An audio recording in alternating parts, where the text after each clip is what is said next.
नमस्कार, डिकोडर में आपका स्वागत है। आज हम चर्चा करेंगे उत्तर प्रदेश की और ख़ासकर हमारे महाराज जी की। महाराज जी का जो कार्य उत्तर प्रदेश में चल रहा है या जो अपने वो प्लानिंग के साथ कर रहे हैं, उनको कार्य को समझने में भाजपा के कार्यकर्ताओं को शायद वह दिमाग नहीं है और उनके कार्य को समझ नहीं पा रहे हैं, जबकि उनका कार्य शताब्दियों तक याद रखा जाएगा। उनकी सोच युग युगांतर तक के लिए है। पर भाजपा के ही कुछ नेता जो दरोगा, तहसीलदार के ट्रांसफ़र पोस्टिंग आदि कार्यों तक ही सीमित रहे हों, जिनकी सोच आलू, प्याज और टमाटर तक ही सीमित रहती है, क्या कीजिएगा, उनको यह समझ में नहीं आ रहा है। यही कारण है कि चंद स्वार्थ के लिए वो योगी जी का विरोध करते करते विपक्ष के साथ जा बैठते हैं। प्रदेश में आज जो हो रहा है वो 7 दशक पहले हो जाना चाहिए था। और इसी दरमियान आज मैं योगी जी द्वारा कुछ ऐसे कानून और उनका पुनीत कार्य है जो आप लोगों के सामने मैं प्रस्तुत कर रहा हूँ। सबसे पहला नज़ुल की ज़मीन का है। नज़ुल की ज़मीन को अब ना लीज पर दिया जाएगा और ना ही लीज की ज़मीन को फ्री होल्ड में बदला जाएगा। लीज खत्म होने के बाद उसकी नवीनीकरण भी नहीं होगा। महाराज जी की सरकार ने पहले इस संबंध में एक अध्यादेश ले आई थी, अब विधानसभा में विधेयक लेकर आई है। इससे विपक्ष के साथ ही सत्ता पक्ष के बहुत सारे सदस्यों में अच्छी खासी बेचैनी है। वे सरकार से मांग कर रहे हैं कि वह इस पर पुनर्विचार करे, पर अब उन्हें समझ में नहीं आ रहा है कि वो करे तो क्या करें। क्यों? क्योंकि ये समाजवादी पार्टी अखिलेश यादव की सरकार नहीं है, ये मुलायम सिंह यादव जी की सरकार नहीं है, ये बहन मायावती की सरकार नहीं है। ये सरकार महाराज जी की है, जो बहुत सोच समझ के कदम उठाते हैं। और जो कदम एक बार बढ़ गया तो रघुकुल रीत सदा चली आई, प्राण जाए पर वचन न जाए, वो वापस नहीं आता। नए कानून का उद्देश्य नज़ुल भूमि का उपयोग विकास के कार्यों में किया जाना है, जिसके लिए संसदीय कार्य मंत्री ने काफ़ी सारे बात जो है और इसकी विशेषताएं विधानसभा में रखी। नज़ुल भूमि का इतिहास अजीबोगरीब है। ब्रिटिश शासनकाल के दौरान 1857 में जो विद्रोह हुआ था, उसी विद्रोह में जो राजा महाराजा और जो लोग काम किए थे और जो उनको सहयोग किए थे, उनके ज़मीन को जब्त कर लिया गया। उसी को नज़ुल की भूमि कहते हैं। इससे पहले आइए, नज़ुल की भूमि है क्या? सरकार के पास नज़ुल की भूमि जो है उसके अगर है तो उसको कैसे फ्री होल्ड करता है, क्या करते हैं, उसका छोटा सा एक उदाहरण हम परिचय के साथ दे रहे हैं। नज़ुल की भूमि का स्वामित्व सरकार के पास है, लेकिन अक्सर इसे सीधे राज्य की संपत्ति के रूप में प्रस्तावित नहीं किया जाता है। राज्य आमतौर पर ऐसी भूमि को किसी भी इकाई को, किसी भी संस्था को 15 से 99 साल के बीच एक निश्चित अवधि के लिए पट्टे पर आवंटित करता है। यदि पट्टे की अवधि समाप्त हो जाती है तो उसे रिन्यूअल करने के लिए एक लिखित आवेदन राजस्व विभाग को दिया जाता है, जहां से नवीनीकृत हो जाती है। सरकार पट्टे को रिन्यूअल करने का और रद्द करने का दोनों के लिए वो स्वतंत्र है। भारत सरकार के लगभग सभी प्रमुख शहरों में विभिन्न प्रयोजनों में विभिन्न संस्थाओं की नज़ुल की भूमि का आवंटन किया गया है। इसके बहुत सारे लूप होल हैं, जिसके फ़ायदे हमारे नेता भूमाफिया के साथ मिलकर उठाते हैं और महीनों में करोड़ों, लाखों, हज़ारों करोड़ कमाते हैं। अब आते हैं नज़ुल की भूमि आखिर इतनी संपत्ति नज़ुल की हुई कैसे? तो ये क्या है कि ब्रिटिश शासन के दौरान 1857 में जो विद्रोह हुआ था, उसमें राजवाड़े अक्सर अंग्रेज़ों के खिलाफ विद्रोह करते थे, जिसके साथ ही ब्रिटिश सेना के मध्य उनकी कई लड़ाइयाँ हुई। युद्ध में राजाओं को परास्त कर दिया जाता था और उनकी संपत्ति को अंग्रेज राज्य जो है ब्रिटिश सेना अपने उसमें मिला लेती थी। इसके साथ ही जो 1857 में विद्रोह हुआ, उस विद्रोह में जितने विद्रोह में भाग लिए थे लोग, या जो उनको सहयोग किए थे स्वतंत्रता सेनानियों के, उनके सारी संपत्तियां जब्त कर ली गई और वह संपत्ति सब अंग्रेजी सरकार की हो गई थी। उसके बाद जब 1947 में जब देश आज़ाद हुई तो 1857 के बाद जिनकी भी संपत्तियां जब्त हुई थी उनके पास कोई कागज़ नहीं था कि सरकार को दिखा के उस ज़मीन को ले। इसलिए इतने सारे ज़मीन हुए। इस ज़मीनों में अंग्रेज़ों ने बहुत सारे षड्यंत्र रचे थे। नजुल की बहुत सारी संपत्ति चर्च को दे दी गई थी। वो चर्च भी आज 99 साल के लीज पर हिंदुस्तान में कई हज़ार करोड़ ज़मीन जो है चर्च की, जिसकी लीज ख़त्म हो गई है, उसे अभी हासिल करना है। इसी सब के लिए यह कितनी क्रांतिकारी कदम है, इसको विपक्ष और सत्ता पक्ष नहीं समझ पा रहे हैं। सरकार ने नजुल की भूमि का एक उद्देश्य बनाया कि नजुल की भूमि को क्या किया जाएगा, इतना सारा है, तो उसके लिए सरकार ने इसका सार्वजनिक उपयोग के लिए स्कूल, कॉलेज, अस्पताल, पंचायत भवन आदि निर्माण कराने का फैसला किया था। अब कई शहरों में हाउसिंग सोसाइटी के लिए भी इसका उपयोग किया जा रहा है लीज पर लेकर। अब आते हैं नजुल की प्रॉपर्टी का जो गेम है, क्यों पक्ष और विपक्ष इसमें विरोध कर रहे हैं, इसको समझना ज़रूरी है। क्योंकि आखिर क्या कारण है कि इतनी दहशत फैली हुई है। इसमें सबसे बड़ी बात जो है वो क्या है कि बहुत सारा ज़मीन जो है मुलायम सिंह जी ने वक्फ बोर्ड को दे दिया है। समझिएगा खेल, वक्फ बोर्ड को ज़मीन दिया, वक्फ बोर्ड कौन देखभाल करता है? मुस्लिम वर्ग करता है। और वक्फ बोर्ड को जितना ज़मीन मिला है वो कल्पना से परे है, उसकी कीमत लगानी मुश्किल है। बट महाराज जी तो महाराज जी ठहरे, उन्होंने अपना तीर चला दिया है, किसी को समझ में ना आ रहा है। इसके लिए भाजपा अध्यक्ष जो हैं, समझ में नहीं आ रहा भूपेंद्र चौधरी जी क्यों रोरा अटका रहे हैं। बीजेपी में ही सिद्धार्थनाथ सिंह जी, स्वामी प्रसाद मौर्य जी, भूपेंद्र चौधरी जी तो हैं ही, ये समझ के परे है। क्या भूमाफियों के साथ इनके भी संबंध है, ये मैं नहीं जानता, लेकिन कुछ संदेह तो होता है कि सत्ता पक्ष भी इसके खिलाफ क्यों है।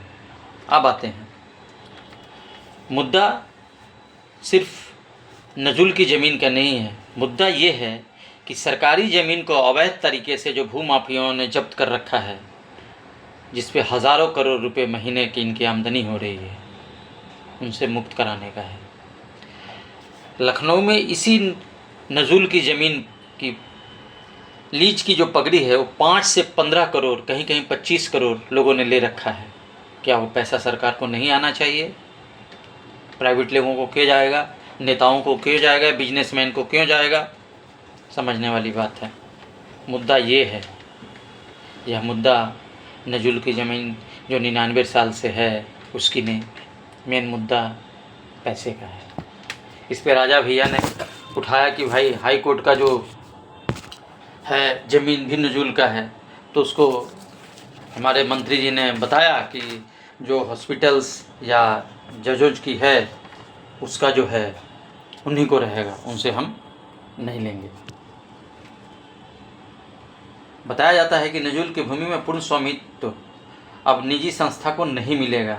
नजुल भूमि को पूर्ण स्वामित्व परिवर्तन के संबंध में पहले कोर्ट या पदाधिकारी के समक्ष लंबित आवेदन अस्वीकृत समझे जाएंगे। जिन नजुल भूमि को फ्री होल्ड करने के लिए रकम जमा कराई गई है उसे भारतीय स्टेट बैंक ब्याज के दर पर वापस करेगा। आगे कोई भी फिर दोबारा बता रहा हूँ आपको, आगे कोई भी नजुल भूमि फ्री होल्ड नहीं की जाएगी। बताया कि लीज के अवधि 2025 से समाप्त होने की तिथि के बाद जितने दिन उस पर पट्टा धारा का काबिज रहेगा, डीएम को उसका किराया वसूलने का अधिकार होगा। नजुल भूमि पर यदि कोई निर्माण है तो उसके मुआवजे की भी व्यवस्था की गई है। शर्तों को उल्लंघन करने पर डीएम की सिफारिश पर पट्टे की अवधि, क्षेत्रफल कम किए जाने अथवा निरस्त करने का भी प्रावधान रहेगा। अब इस कारण से बेचैनी है, लोग इल्ज़ाम लगा रहे हैं कि इसमें सिस्टम का राज हो जाएगा। सिस्टम का राज तो शुरू से है भैया। अब आते हैं योगी जी के द्वारा दूसरा ज्वलंत कदम जो उठाया है इन्होंने, वो है वक्फ बोर्ड का सर्वे कराना। लोग समझते हैं कि वक्फ बोर्ड का सर्वे करा देने से क्या होगा।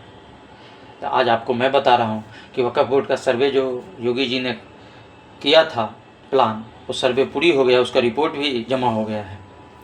वक्फ बोर्ड का सर्वे क्यों ज़रूरी है? क्योंकि मुलायम सिंह जी ने बहुत सारा ज़मीन, नज़ुल की जो ज़मीन थी, वक्फ बोर्ड को दे दिया था। ज़्यादातर ज़मीन नज़ुल की जो है वक्फ बोर्ड के पास है।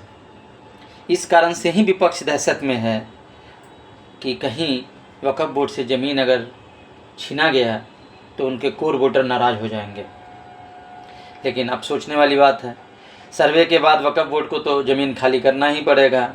वक्फ बोर्ड को पहले, वक्फ बोर्ड का जो नियम है, जो पहले नियम था जिसे योगी जी ने चेंज किया है, पहले नियम था कि राज्य के राजधानी में वक्फ बोर्ड का ट्रिब्यूनल रहेगा और कोई भी डिस्ट्रिक्ट में कहीं भी केस हो उसको राज्य के जो हेडक्वार्टर है राजधानी में ही सुना जाएगा। अगर बलिया में कोई वक्फ बोर्ड का केस हो रहा है तो वहाँ से जो प्रतिवादी पक्ष हिंदू है या कोई भी है, ईसाई है, सिख है, कोई भी है, उसको आना पड़ेगा लखनऊ। अब योगी जी ने ऐसा कर दिया कि अगर प्रतिवादी हिंदू है या अल्पसंख्यक है, उनको, अल्पसंख्यक मतलब मुसलमान के पास तो होता नहीं है केस, जो भी है, उनको उसी डिस्ट्रिक्ट में ट्रिब्यूनल जाएगा लखनऊ से और सुनवाई करेगा।